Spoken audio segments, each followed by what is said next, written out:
Ny farany herinandro teo kosa dia nanatanteraka fambolekazo teny Mersetosika ny fianakaviben'ny mpianatra eo anivon'ny sekoly ambony Estime.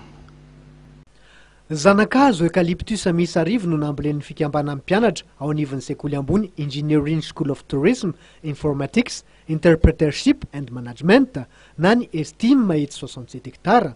Nandritra ny hetsika fambolekazo ny totsainy tetsy amin'ny hitoby miaramila RAL etsy Mersetosika.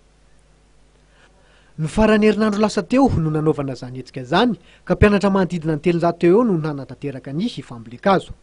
Araka ny fanazavana ny menanay dia noho ny fanentanana amin'ny fiarovana ny tontolo iainana no nahatonga ny mpianatra iroso amin'izao fambolekazo zao. Tafiditra ihany koa ao anatin'ny fanabeazanareo mpianatra ao amin'ny Estime ny fandraisana andraikitra amin'ny alalan'ny fiarovana ny tontolo iainana.